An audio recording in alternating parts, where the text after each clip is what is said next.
doing this for ourselves anyway, right? Yeah. So I am Captain Gimpy, and you've decided to change your name because personal branding be damned. So I guess you're now Yeah. the white boy burro, the ghost burro, 80s burro, burro, like, you know. But chthonic burro. Ooh, chthonic. What does that mean? I don't know. I'm too dumb to know Oh, that. it has something to do with the underworld. Oh, yeah. Yeah, but yeah. So I'm Phantom Burro. Dude, it sounds alright. Alright, dude. Okay. Alright. So we're gonna keep reading Epictetus. Spotlight that. Yeah. Alright. Who goes first? I'll go first, I guess. Sure. It is the mark of a crude disposition to spend most of one's time on bodily functions, such as exercising, eating, drinking, defecating, and copulating. These are things to be done just incidentally. Wait, so you incidentally copulate? Like, I guess so. all I your mean, attention should be on your mind. Alright.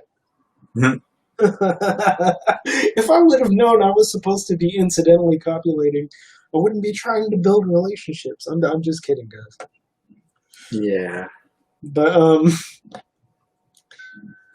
I mean, so to me, this kind of raises a decent point, right? Because like, how many of us actually just spend time focusing on these things, like how much money we earn, how much time we spend at the gym, what we like to eat or drink, or like, yeah, just that level of superficiality, I guess. Yeah. Because I've spoken to many people who seem to be. I'm not just talking about like the gym example is an easy one because I've spoken to I used to go to a gym with people who would go to the gym a lot. Yeah, I remember. Yeah, so the mindset for them, it was like, mind you, these people, they weren't real gym rats, and I say that because they would go to the gym maybe 2 weeks consistently, or even a month, and then there came a point where they just stopped, whether it was like something got in the way and they just threw them off their routine, so then they just stopped going. But yeah, like either because of like depression or they weren't in the mood. Sometimes I think when you focus on those types of things, you're neglecting, things that are really important to you. I mean, if you do have a goal, like you're trying to maintain your physical health, but then you're not expending an exorbitant amount of time at the gym, it's just something you do, as Epictetus says, like just incidentally. Right. Yeah, like, but you're still like doing other things besides that. There are some people who like their routine is exercise, Yeah. their 8 to 9 job, and then maybe some more exercise, and then eat and sleep, and that's it. Yeah, I've met a lot of people like that too. I don't know how else to put this, but I notice a lot of. Yeah, this is gonna piss people off. I've noticed a lot of people tend to put a lot of emphasis on their mood and whether or not they feel like doing whatever thing it is. Yeah. And to me personally, because I used to struggle with that, the easiest way to stop doing that is to take that out of the equation. Mm-hmm. There are so many, like, dude, like you already know, I lost a lot of weight, like something like 40, 45 pounds at this point. Yeah. And if I didn't work out every time I didn't feel like it, I would have already started like putting the weight back on. Yeah. Like, so to me, it's just like I don't care whether I feel like it or not. The only time I don't do it is if I'm sore or I'm sick. Mm-hmm. Because if you're that sore, you probably shouldn't work out until you at least feel a little bit better. And if you're sick, you should be resting. Yeah. And that's it. Like, whether I actually feel like working out or not, like, doesn't really matter to me. Mm-hmm. I just do it because I already said I was going to do it. Right. I don't think about it beyond that. Because the more you think about it, the more capable your mind is of just making up reasons not to do something. Yeah. Also, and I think like Seneca had more to say on friendship than Epictetus ever will. Mm-hmm. But this goes back to like forming connections that are actually important, right? Because he says all your attention should be on your mind. Like, what do you think that does? That changes the quality of the connection you seek with other people. Yeah. And Seneca said, you know, you should make a friend such that you can be just as you are with yourself with them. Mm-hmm. And if you're focused on all these things that Epictetus puts in the category of a crude disposition, Yeah. you're by nature of that not going to seek out higher quality connections. Mm-hmm. Yeah. Yeah. All right, your turn. Whenever people treat you badly or criticize you, remember that they are only doing and saying what they think is appropriate for them. They cannot take their lead from your opinion, but only from their own. So if their opinion is incorrect, they are the people who suffer harm because they are the ones who got it wrong. When someone takes a true conjunctive statement to be false, no harm is done to the statement, but only to the person making the mistake. If you start out from this position, you will be indulgent to your critics, and tell yourself each time that's what they thought. This kind of goes back to our caricature of Stoicism being like kind of arrogant and self-centered. I mean, Yeah, it's kind of true though. yeah, yeah. In certain aspects, it definitely can be. Although, to point out the utility of doing this, like one of the move that Epictetus is making here is to take a concrete circumstance and abstract it. Yeah. So, one of the things that does is enables the user to maintain a certain level of cognitive dissonance, or cognitive distance, not dissonance, distance. Sorry, um, which enables the user to like maintain a more even temper. Mm-hmm. Which, you know, you can talk about the pro-social aspects of Stoicism all you want. Like, I would argue that is a feature of Stoicism that isn't necessarily its core. A lot of people are going to disagree with me, and that's fine.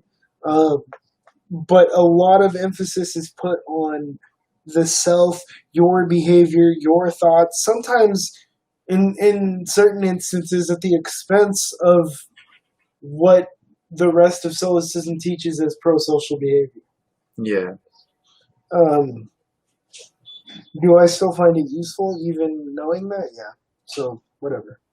Right. Every situation has two handles, as it were. One making it supportable and the other insupportable. If your brother mistreats you, don't fasten on the mistreatment. That is the insupportable handle of the situation. But on the other handle, instead, that he is your brother, the boy you were raised with, and then you will fasten onto the situation in that way that makes it, in the way that makes it whole.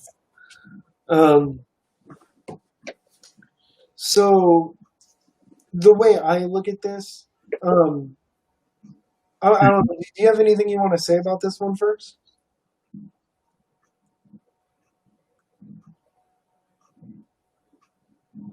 Um. This one's interesting because it basically that idea of not taking things personally. It's like applying that to your familial. Like that's an example of your familial relationships. Yeah.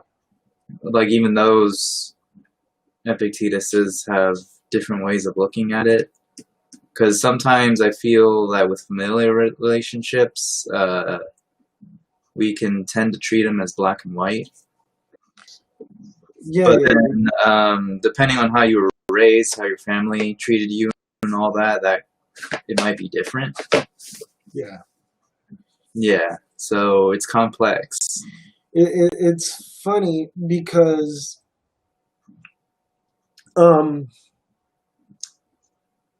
the people that I've attempted to help, how do I put this? So Stoicism gets characterized as a philosophy which tries to strip the fiction from your worldview and leave you with sort of as close to what is as possible. Um, but this is one of those areas that I don't think this is necessarily the case. Where I kind of look at it as telling yourself a productive fiction, right? Yeah. So another version of this piece of advice is when somebody wrongs you, say to yourself, "Oh, it seems right to him." Yeah. So an extension of that exercise might be that you sit there and imagine a set of yourself in a set of circumstances that would produce in you the same type of judgment. Right. And then when you say in your mind, it seems right to him, you have a more weighty understanding of why that person might think or react that way. Yeah. Does it necessarily matter that that is why the person thinks that way? I would argue no, because at the end of the day, it's to help you maintain like what's seen as a healthy level of distance. Right. So here he's kind of doing something similar, where instead of focusing on like, oh, my brother screwed me over, instead focus on the fact that he's your brother. Mm-hmm. At the same time, I think like most of the Stoics would recognize, like, if it's a continual habit, like you don't really need to stick around. Right. What do you think? Yeah, I would agree with that. All right. Are we ready for number 44? Yeah. All right. These inferences are: I am richer than you, therefore I am better than you, and I am more eloquent than you, therefore I am better than you. The following inferences are cogent, therefore my property is yours, or more eloquent, therefore my diction is better than yours. But you yourself are neither nor diction. So this is one of the examples where Stoicism does that reality check pretty well. I mean, because I'm not gonna lie, I've been guilty of like, I'm more eloquent than you, I'm smarter than you, therefore I am better than you, right? Like, but from the Stoic angle, like that doesn't really matter. And when you look at the set of statements, you realize how stupid that sounds, right? Yeah. Because they're not connected. Like, I'm more eloquent than you, therefore I'm better than you, dude. Like, the only thing that you can realistically, like, truly say is that somebody has a better vocabulary than you do. Yeah. Yeah. Doesn't make you better. Yeah. In fact, sometimes it's the inverse. Yeah.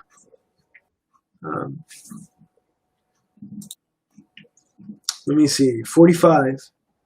If people take a bath in a hurry, don't criticize them for bathing, but say that they do it hurriedly. If they drink a lot of wine, don't criticize them for drinking, but say they drink a lot. Until you know the reasons, how do you know whether they acted wrongly? This way, you will not combine indubitable impressions of a situation with an endorsement of something else that lacks this certainty. This is another example of what I would call productive fictions. Mm-hmm. You know what? Yeah. Does that make sense? Yeah.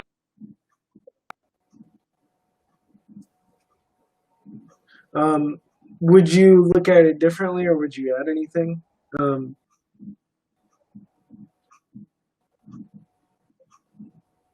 No, really. Productive fiction makes sense. Because you'd basically have to, like, in order to circumvent what your mind usually does, you'd either have to short circuit it completely and just say, like, oh, I'm just going to say this person drinks a lot. Or you're going to go in order to, like, make the shortcut valid for your own thinking, you're probably going to imagine some sort of traumatic life where alcohol seems like the only outreach. Yeah. You know what I'm saying? Mm-hmm. Yeah. Which then produces something that the Stoics actually advocate, is to pity people that you find more wretched than yourself sometimes. Yeah. So, I mean, that's kind of why I made that connection. Again, that's probably going to make people angry, but, you know.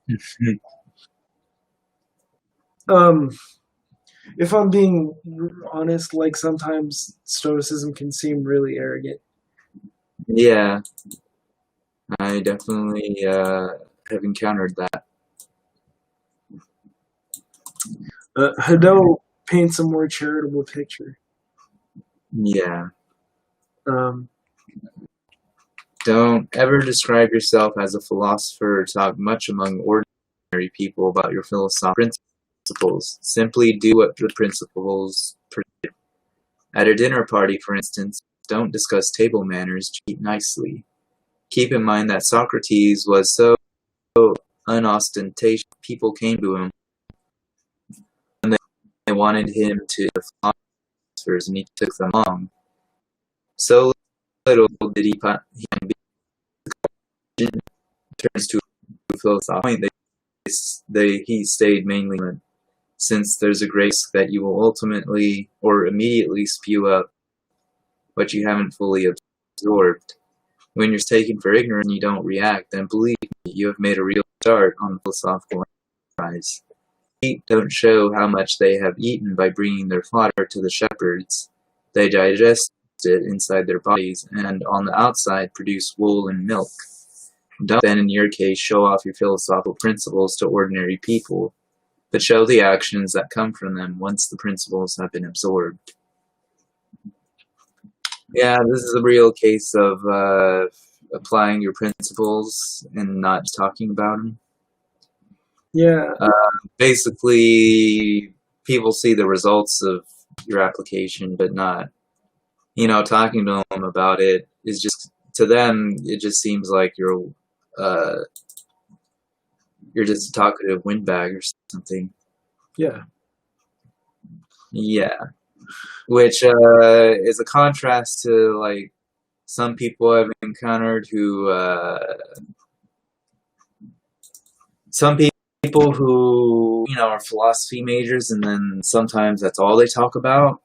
And then there are some people who find philosophy kind of interesting. They took an intro class, and they just, they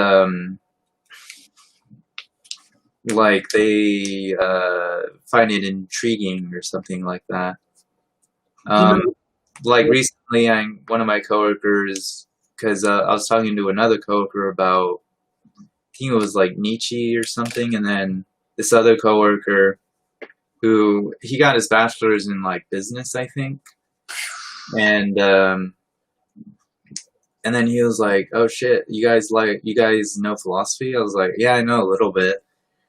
And then he and I just started talking, but like I never actually talked to him about, what I practice or what I think. I just told him, like, oh, if you want to, like, really dip your feet into, let's say, the existentialists, here's some recommendations. Yeah. But that was it. in fact, like my conversations with that particular coworker, like we mostly talk about video games and just recently movies, like interesting movies. Like I was talking to him about Into the Void and Let the Right One In. Yeah. Oh, dude, those are good. Yeah, so but like I never, because I used to try to talk about philosophy with other people, but it would just never go anywhere, so I just stopped doing that. Yeah, dude. Yeah. Yeah, so this is, I think, pretty important rule to keep in mind, especially if you're going to start practicing these things. I would, Um, even with Buddhism, I would say as well, if that's if you find that that's works for you or something like that. yeah. Yeah, It's funny, right? Because the people that I've had the most fun talking about philosophy with are not the people that majored in philosophy. yeah, same. The ones who've majored in philosophy, if I'm being completely honest, are the ones that normally end up like discouraging actual discussion. Yeah, because it feels abstract sometimes, too abstract. And then they usually call me a simpleton for only arguing the practical points and impractical points of philosophy, like what you can actually apply versus not. Yeah, And my take on that is decidedly ancient Greek. Like if you can't apply it to anything, then it's basically a dead appendage, right? yeah, yeah. And yeah, that usually makes them angry Hmm. Yeah.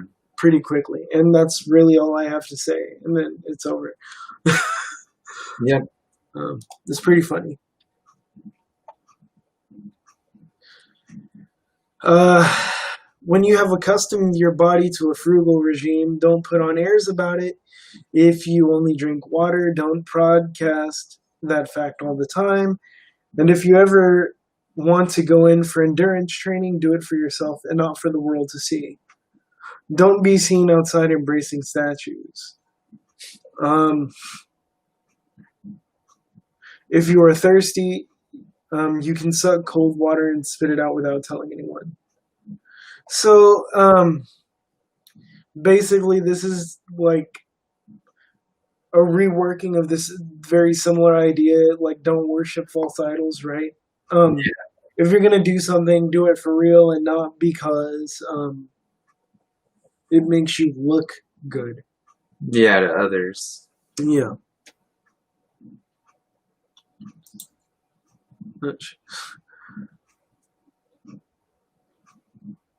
What was I gonna say about that?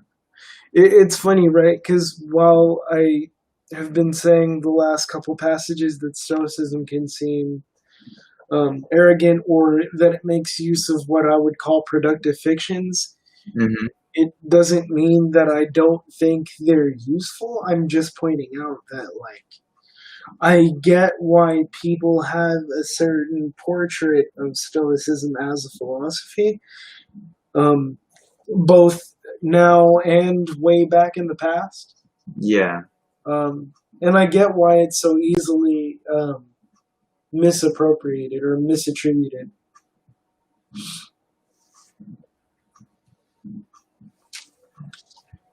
All right. The stance and hallmark of ordinary persons is never looking for help or harm from themselves, but only from things that are on the outside. The stance and hallmark of philosophers is only looking for help and harm from themselves. Signs of a person making progress are these: criticizing nobody, praising nobody, blaming nobody, accusing nobody, and saying nothing about oneself to indicate being someone or knowing something. Whenever such a person is frustrated or impeded, he accuses himself. If he's complimented, he laughs to himself at the one paying the compliment, and if he's criticized, he doesn't defend himself. He goes around like a patient, taking care not to injure any of his recovering limbs before they are fully firm. He has banished all desire, and he has transferred his aversion to the naturally disagreeable things that are up to us. He is relaxed in all his motivations. He doesn't care if he appears simple-minded or ignorant. In a word, he keeps watch on himself as though he were his own enemy plotting an attack. Anything you want to say about this one?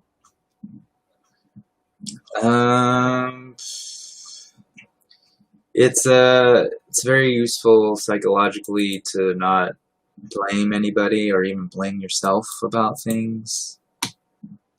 Yeah. I kind of have this thing about whatever job I'm working at, I've always been the kind of person who, if we're a team, like, do your part, and then I would just get mad if somebody, like, someone who's lazy or whatever, didn't do their part. That mindset, even if you're right, that mindset in the long run is pretty detrimental, because then I found I was just suspicious of people and didn't really trust them. Yeah. But I'm not saying I 100% trust the people I work with or, a stranger or whatever, but keeping your mindset from blaming anybody keeps you more level-headed. Now I just try to be indifferent about it. It's funny, right? Because he mentions if you're being praised, like, silently, like, laugh at the person praising you, and or whatever. He said something like that, right? Yeah. And it's not. It's weird because most people would think, like, praise is good. I mean, the Stoics have a lot to say about why that isn't necessarily the case. Mm-hmm. But when you think about this, when I think about this whole passage, it's basically about, like, keeping your ego in check and making sure it doesn't get too big. Mm-hmm. So, like, and like, this is one of the things I struggled with because, like, I used to do this naturally, but then people kept trying to tell me, like, basically they kept trying to kiss my ass and tell me, like, why I shouldn't do that. And I notice when I don't, like, my attitude slowly starts to, my ego slowly starts to inflate. Mm-hmm. So, that being said, I'll keep my self-deprecating humor, thank you very much. Because that's the way I do it. By constantly reminding myself what an idiot I can be despite my own competencies in other areas. Yeah. When I do something stupid, oh my god, like, it's pretty stupid. Mm-hmm. Same here. Yeah.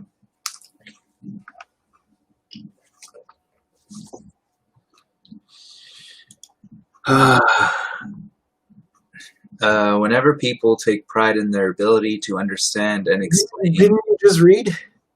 Huh? Didn't you just read? Oh, I was just going to keep reading. Oh, okay. Well, whatever. Say to yourself, if Chrysippus had not written obscurely, they would have nothing to be proud of. What do I want then for myself? I want to understand nature and follow its lead, so I look for someone to interpret nature for me, and on hearing that Chrysippus can do that, I go to him. But I don't understand his writing, so I look for an interpreter of them. Thus far, there's nothing for me to take pride in. After I have found the interpreter, I still have to put the precepts into practice. That's the only thing to be proud of. But if what impresses me is just the interpreting itself, I have ended up as a literary scholar and not a philosopher, except that I am interpreting Chrysippus instead of Homer.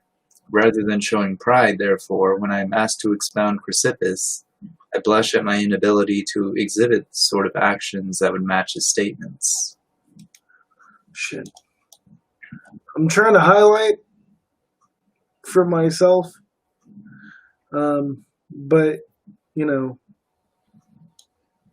Yeah.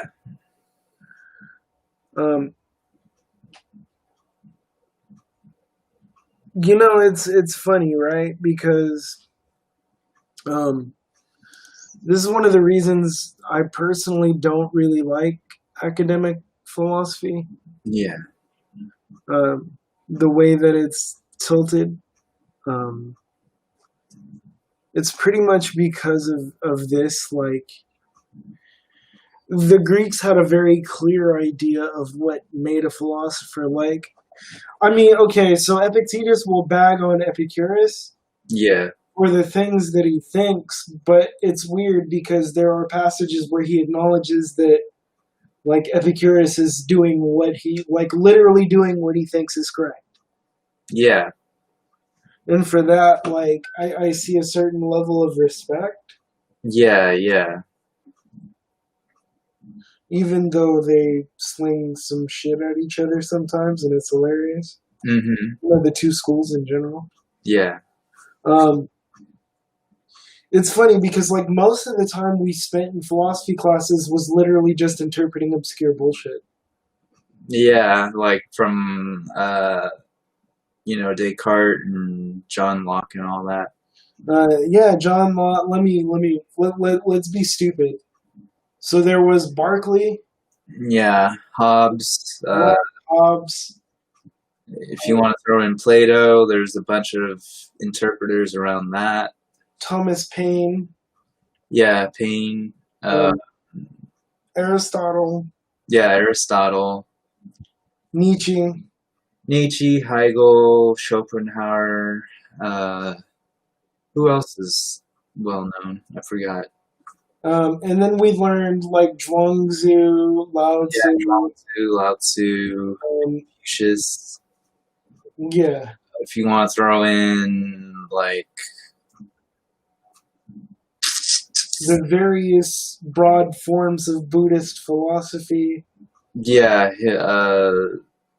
Hinduism. And like, learning all that stuff at the time was really cool.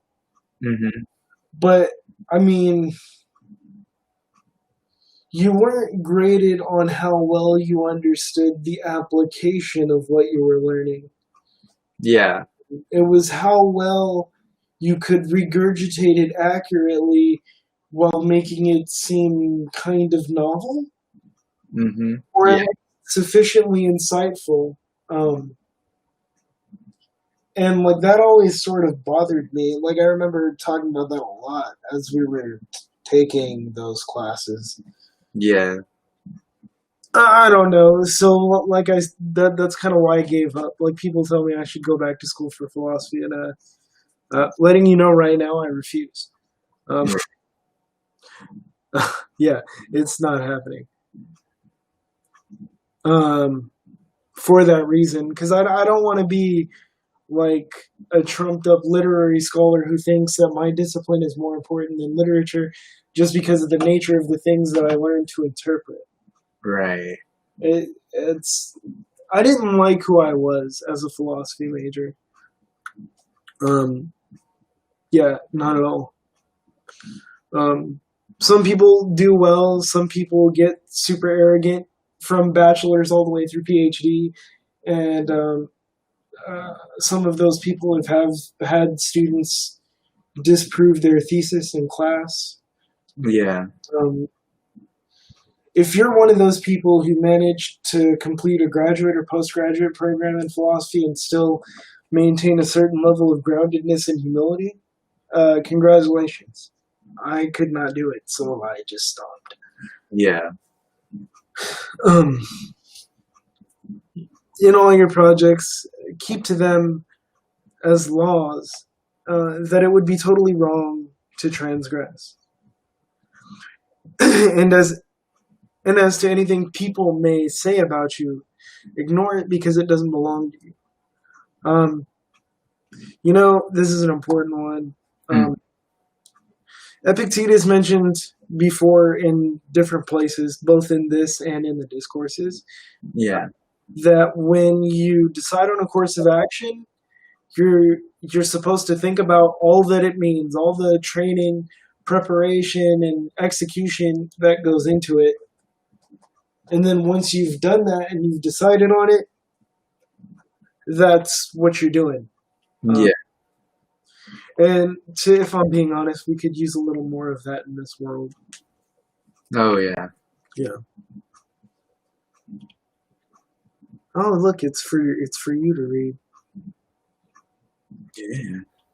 Yeah. How long will you delay thinking yourself worthy of the best and making reason your decisive principle in everything? You have received the principles you ought to endorse, and you have endorsed them. What sort of teacher, then, are you still waiting for, so that you can transfer the correction of yourself to him? You are not a boy anymore, a full-grown man. If you are negligent now and lazy and always procrastinating and settling on the day after tomorrow, and the next as when you will take yourself in hand, you will fail to see that you are making no progress, but spending your entire life as an ordinary person until you die.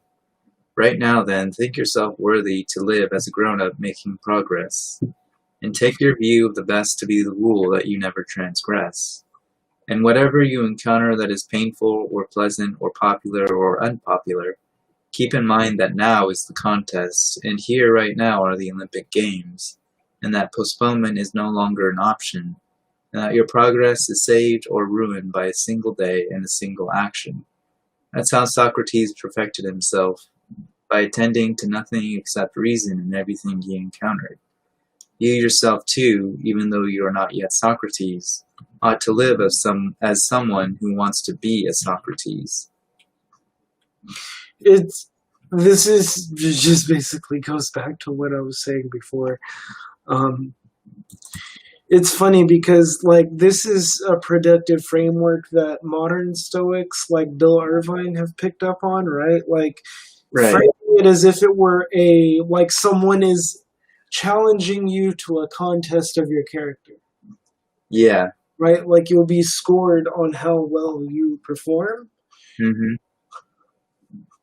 And looking at it as a challenge instead of like, because most people, when they think of the word obstacle, they just think of a roadblock. They think of something in your way. Yeah. If you think of it as a challenge and you're like, oh, challenge accepted, more or less, like that's the framework, right? You start thinking of like, how can I best approach that? Yeah.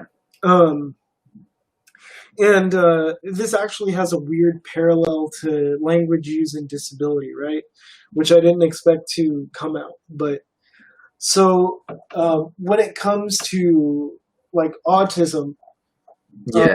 A lot of the community has gotten away from using the term high functioning or low functioning and things like that. And more or less, like some people are like, oh, you should just say autism spectrum and not even talk about the person's support needs.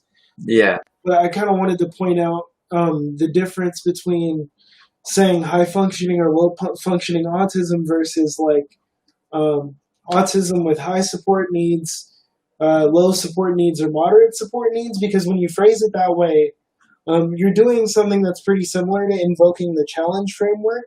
Instead of being like, oh, they're high functioning, so I'm just going to ignore the parts of them that are inconveniently autistic, which does happen. Right. Or vice versa, taking pity on someone because they're supposedly low functioning. Even the change to high or low support needs, I mean, to me at least, it starts a different conversation. Like, instead of saying, like, oh, too bad for you, it's like, oh, high support needs? What does that mean? What are your actual support needs? Right. Or like low support needs, cool. So like what help do you actually need and where can I just kind of like stay out of your way, right? Mm-hmm. And even that small change can make a pretty big difference in how productive the conversation is. Right. Same with personal obstacles like we were talking about here. Right.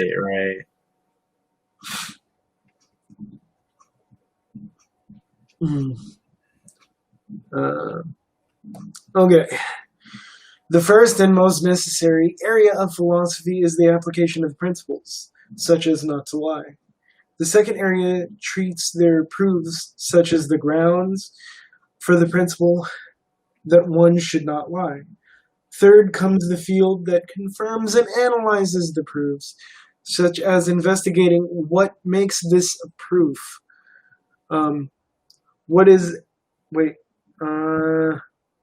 What proof is as such, and what validity, contradiction, truth and falsehood are. Um, Therefore, the third area is necessary because of the second, and the second because of the first.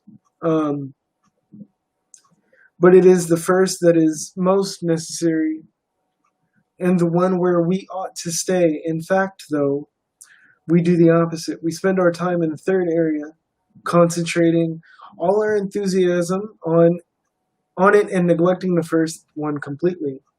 The result is that we do tell lies, and well, we are ready to advance the proofs that we shouldn't.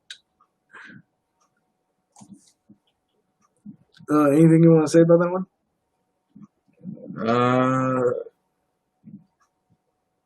I don't know, unless you got something. I don't know. I'm just trying to scroll ahead. And, okay, that's when. Oh, we're done after this. Yeah. At least with this part of the Enchiridion, and then there's a selection from the discourses. I thought this was interesting because basically, what it's saying is first and foremost, you should do your best to focus on obeying the principles. Right. Right? And then the second area, like, what are the proofs for those things? Right? And then the third is, like, what makes those valid proofs? Right.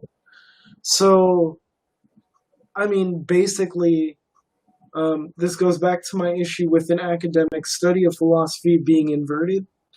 Yeah. You focus on what the proofs are, and then you talk about what makes them good, and then you very rarely think about the implications. Like, in fact, in most of my classes, even in ethics, that's how things would be presented. Oh, yeah. Where we would talk about, okay, what are, like, we would only talk about, like, what makes up an ethical framework. Like, you know, if we're talking about Jeremy Bentham's moral calculus that accompanies John Stuart Mill's utilitarian framework, right? Mm-hmm. The briefest part of that would be what the Stoics would continue the most important part, like, would say is the most important part. Like, what are the principles of this thing? Mm-hmm. Right. And what does that mean for you as a person? Like, what should you do? We spent the least time on that. And we spent more time trying to dissect the other two categories. Yeah. Even in something like ethics that is supposed to be concerned with practicality, that can be the case. So I don't know. Like, basically, like, this makes me think, you know, I should probably, like, write down my own core values, extrapolate rules from them, and just, like, do that, and that's it. Right. Fuck, I'll read this shit. I'll read this shit again. 53. On every occasion, we should have the following quotations at hand. Lead me, O Zeus, and you, O Destiny, wherever you have ordained for me. I will follow unflinching.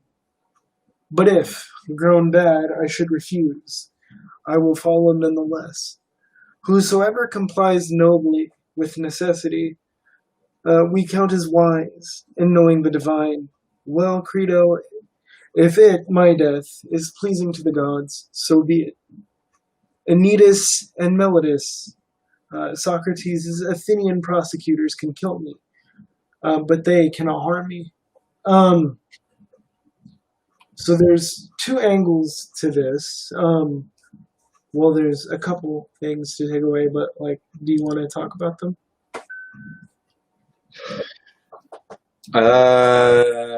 Don't flinch in face of fate. I think about when I see this.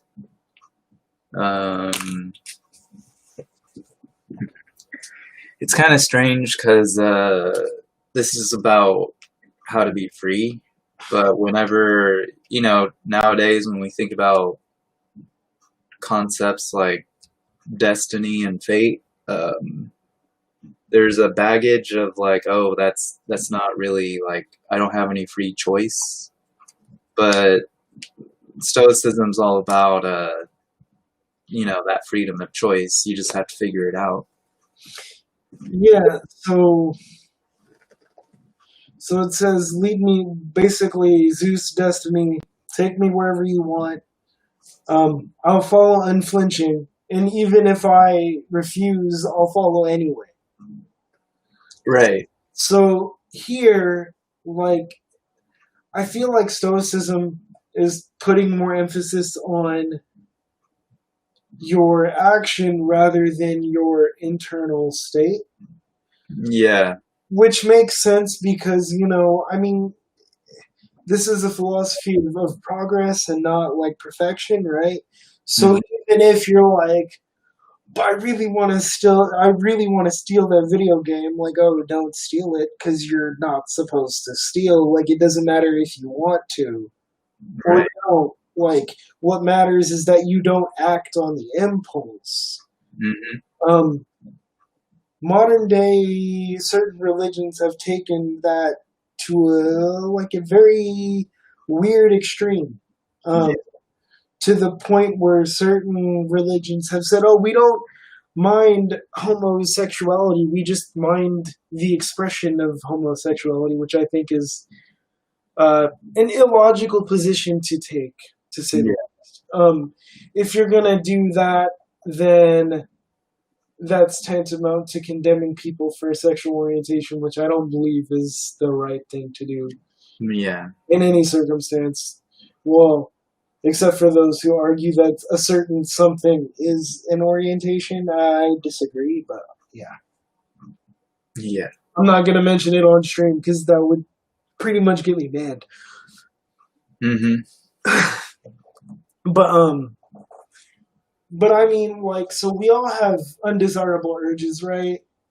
Right. And like at the end of the day, the most important thing is that we don't act on those urges that can harm both other people and ourselves. Right. You know, and when you said Socrates, prosecutors can kill me, but they can't harm me. Character is the most important thing to the Stoics. Yeah. Basically.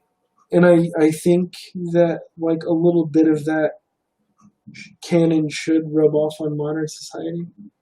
Hmm. Um, like too many people I've known over the years are more concerned with what everyone else thinks and how they are perceived, Yeah. as opposed to what kind of person you actually are. Hmm. Right. I don't exactly know how well liked I am, but I think I'm fairly well liked among people that actually know me.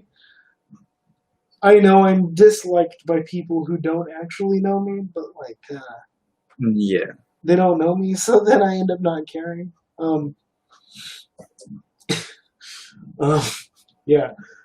So I mean, in that regard, I tend to do okay. There's lots of other things I need to work on, but like that's one thing I think I do okay at. Closing thoughts.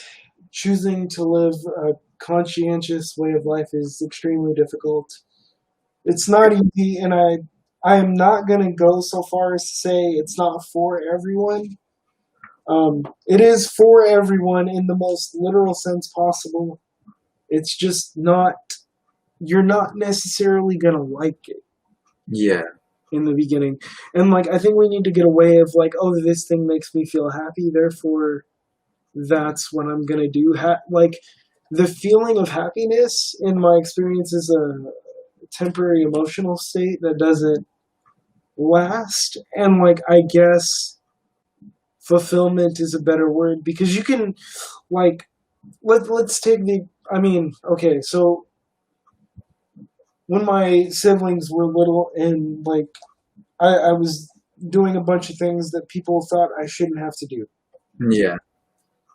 Um, yeah, I didn't always want to do any of that. Hmm. Some days it was extraordinarily difficult to like help them with their homework, make sure they went to sleep on time, cook for them. Um, I had to hustle hard to make Christmases good certain years. all of that was super hard, and I wouldn't necessarily call it um, something that made me happy in the short term. Yeah. Um, and sometimes I just didn't want to do it at all, but I did it anyway, and I found the experience rewarding, both like in terms of the payoff during that period and in the long term.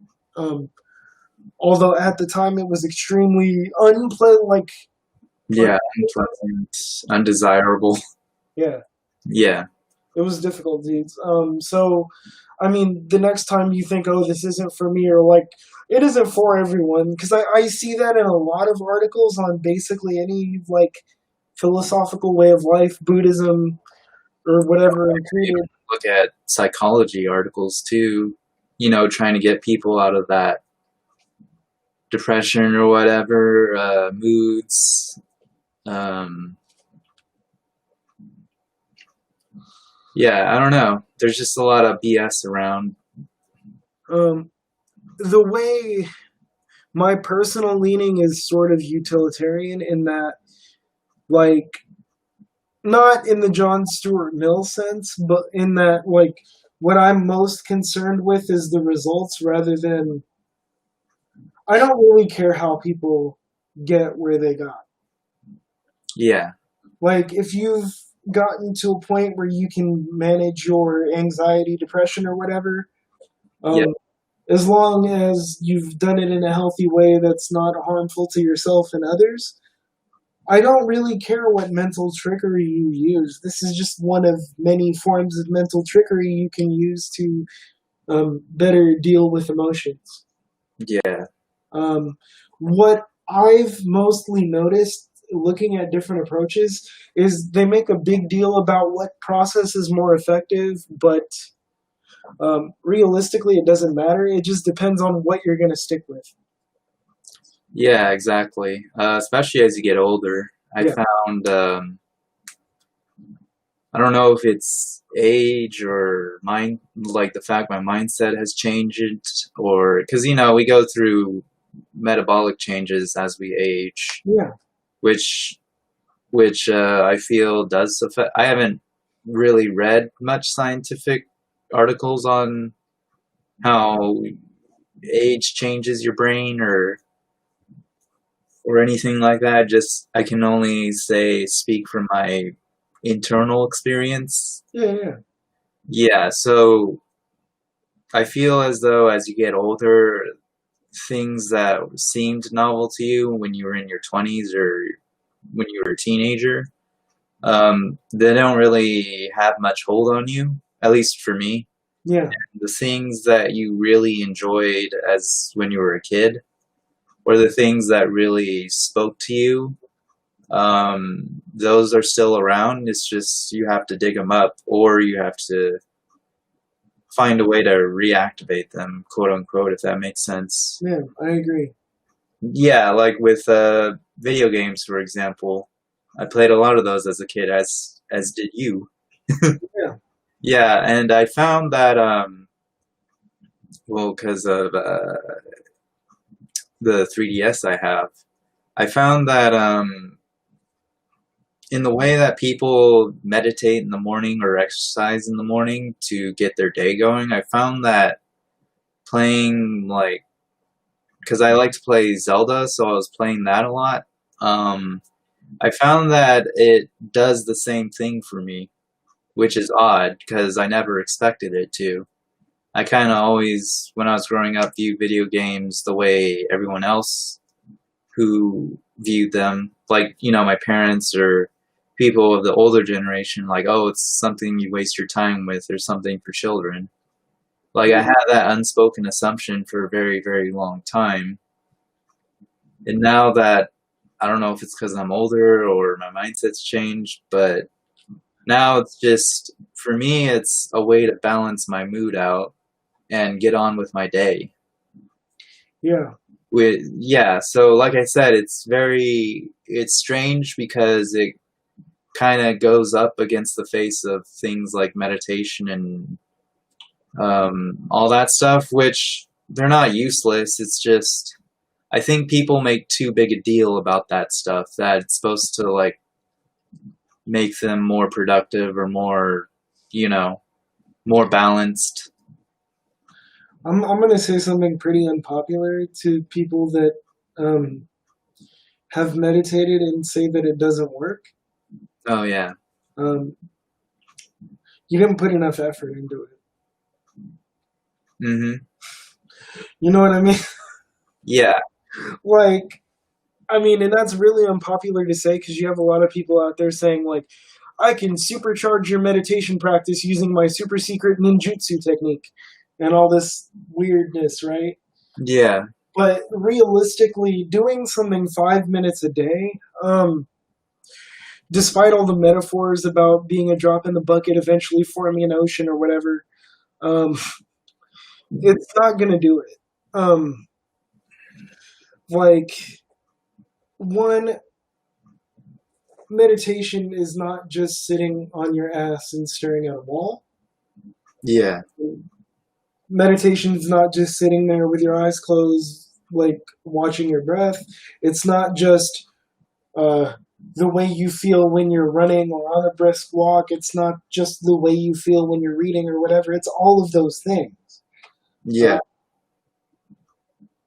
so, like in the West, man, um, we tend to be hyper categorical and we tend to like very strict categorizations of things.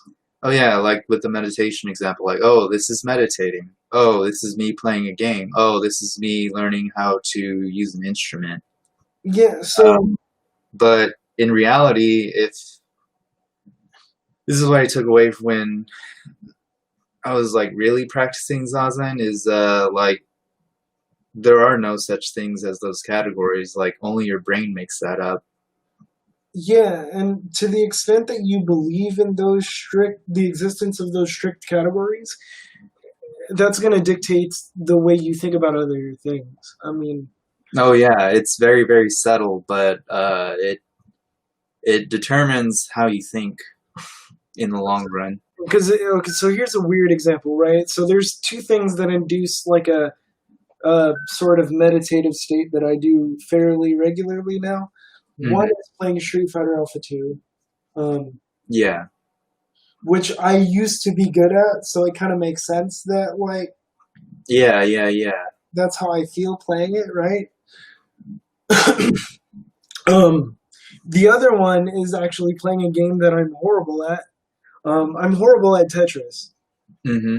but I've noticed that playing Tetris, like, you have to focus enough, but like it doesn't feel important, so you don't really like. I don't make a big deal about my mistakes in Tetris because Yeah. I know I'm bad. Yep. So that also puts me in a meditative state, and when I put it down, like I'm usually good to go. Yeah, I remember reading similar experiences of people who play Tetris a lot. Like, not for competitive reasons or anything, like, they just play it to play it. Yeah, Yeah.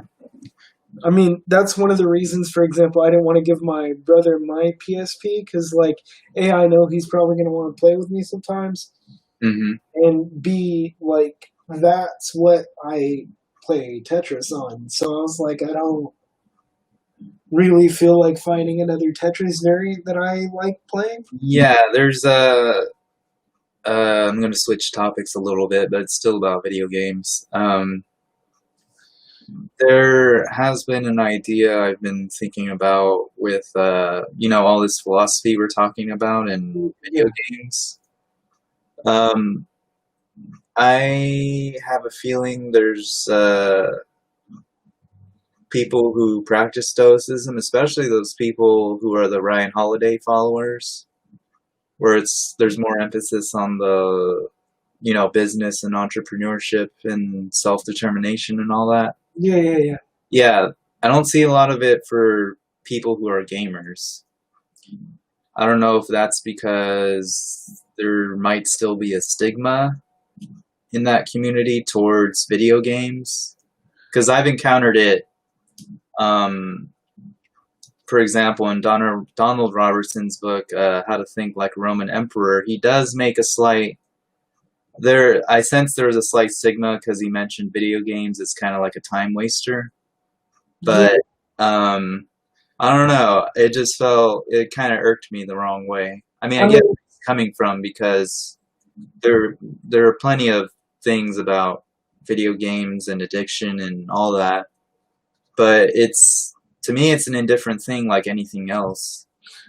I mean, But it's more complex than that. yeah, no, I agree. I mean, and that's one of the reasons I asked you a long time ago if you wanted to help me like put together a. I mean, there's tons of them, so I don't know how well this is gonna do, but I thought it would be an interesting idea to um, tailor a course on Stoicism toward that crowd because um, there's such a negative preconception. Yeah, Um, and like I don't look at it that way. Like I'm one of those people that thinks video game addiction treatment is bullshit. yeah, Because of a few reasons. One, current research on addiction period usually shows that addiction most often arises due to two things, like a genetic predisposition, but that doesn't dictate the occurrence of addiction. What more or less dictates the whether or not someone will become addicted to something, whether it's a substance or or a thing, yeah, is whether or not they're trying to escape something they perceive as traumatic. right. That's a much higher indicator of whether or not addiction's actually going to Yeah, pretty much. happen. So, like, they treat video games like it's a chemical addiction. So, if you abstain from video games, like, you're fixing the addiction, but that's not really, in my opinion, that's not really the issue. Like, most people that I know, including myself, that have been addicted to things, it's mostly like a poorly formed coping mechanism. Yeah, And like now I find that like I don't I can play video games for a long time, but um I'm not I'm not consumed by it the way that I was when I was a kid. Like I can put it down and come back and be like, okay, I finished all the dumb crap I need to do. Now I can, do whatever I want. yeah, I don't know. That's just my personal opinion. yeah. So hopefully in the future we'll come out with something like that, stoicism and gaming or whatever for gamers. Or I don't know. Um, as soon as we figure out time management strategies that work for both of us, we'll probably end up sharing those because they'll probably be useful to somebody else. Um, I think we're both still trying to figure that out to some extent. Yeah, Yeah, dudes. Like, I guess I just want to leave it like I was saying. This is just one set of.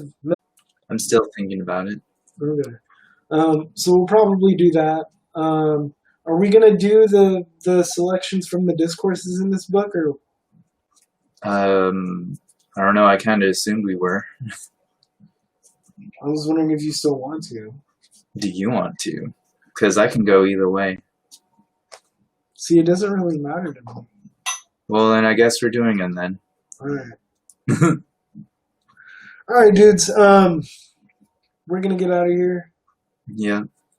and hopefully, we did talk about doing stuff that has to do with personal, like gaming as a form of personal exploration. Yeah. See, it was not really in the context of stoicism, but like just gaming in general. How I used it to get through certain portions of my life and how I apply problem-solving skills that I use in games to life in general. Yeah, because I think that connection gets lost by a lot of people. Oh yeah, and I think it's a skill to bridge that gap. And I mean, honestly, dude, if it wasn't for video games, I wouldn't be half as good at problem solving generally as I am now. Same here. I would just, it would be like, okay, you know how when you see a kid get stuck on homework and they suck at Google, Yep. and so they stay stuck on their homework for the hell long? Yeah. It's like that because they haven't mastered like different ways of looking at a problem to like try to find pieces to solving it. Oh, dude, we can talk about this all day. Yeah, Honestly. we should do that sometime. Yeah. Um, yeah, dudes. I'm bad at talking extemporaneously today, but I guess that's gonna be it. See you guys next week. Yep. See you Uh, later. all right.